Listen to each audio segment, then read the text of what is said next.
I'm going to be painting a haunted club sandwich today. That'll be the time lapse that you'll be seeing. Hope you like it. There are a couple of genres I don't really watch a lot. One of them is rock documentary biopics. I do watch them sometimes, but not often. And the other one I never watch is musicals.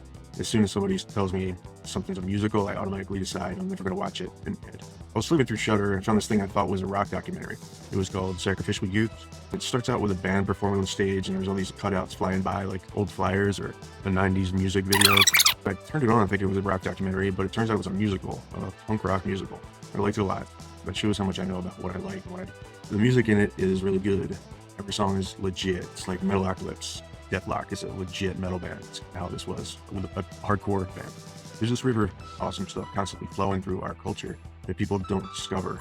It's always been like this. There's always been underground art, stuff people love, but only a small audience finds it. Take indie horror movies, for instance. A lot of them fly under the radar, but they're really good. I've seen some great stuff on Shudder, and it takes years for directors to develop the skills to make a movie that looks like someone knows what they're doing. And sometimes those movies still fly under the radar. It feels like everybody gives 100% of their attention to about 3 websites on the internet. If those algorithms can't classify you if you just don't get seen. There are people that fit neatly into niches and classifications, and they can find their audience a lot easier.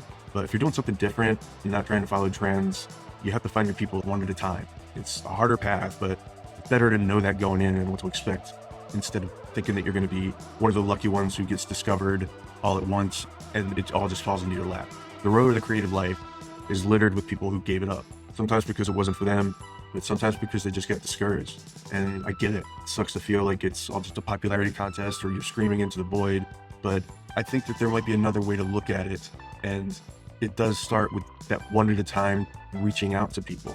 Sometimes I think about the value of what I do and what my art might add. There comes a time, especially when you're into punk rock or just growing up, where you look around and you realize the world is full of we're surrounded by adults who act like they know what they're talking about. They do not know what they are talking about. Just surrounded by this absurd self-seriousness.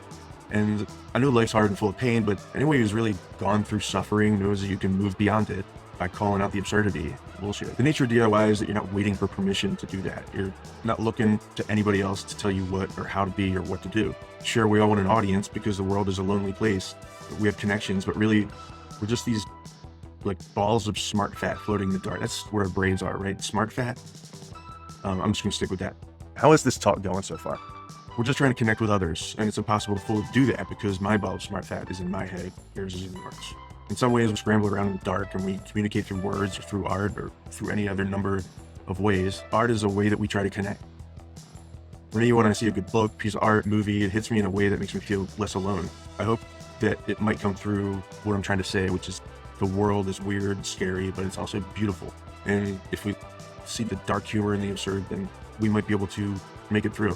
And it's not all about anger and raging against the that's part of being a person, sure, but it's really just me trying to reach out and hope that someday my work gives someone that feeling connection, the way I feel when I read a great book or see great art. Punk rock and DIY are really just about losing that self-consciousness and being brave enough to do what you do without overthinking everything. And maybe that's why I hold on to it. It's not just the music, even though I still love the music. There's something about the ethos that I always want to keep in my art. So yeah, when I create, I want to connect with people in a real way, and superficially. And if you're like me, that's what you want too. And it's hard when you're not trying to follow trends. And I'm not saying that there's no place to try and figure out who your audience is and make things for them. That's not what I'm trying to say. I think that sometimes it might come out like that. Like I'm trying to be this Howard Rourke type who is just uncompromising. That's not exactly what I mean. What I mean is start with how you want to connect to people, because that kind of connection is much deeper than just the here today, gone tomorrow kind of trends. Art is about communication. So what value do we bring? Even though it feels like we're screaming into the void, I think what value art, all these good things bring is connection to people. And you don't have to be an artist to realize that. You don't have to be an artist to enjoy that. It's not just one novelist talking to another. It's a novelist talking to whoever might pick their book up and enjoy it. And this haunted club sandwich that I'm painting, it's not that deep. And yeah, it's a little silly, but there's something a little bit more to it. It's me trying to reach out from my ball of smart fat to yours. So as usual, I got a little bit heavy there. Please subscribe if you like this stuff and let me know in the comments what interests you. I'm always going to do my own thing, but still it's a two-way street and we're in this together. Remember that. Goodbye.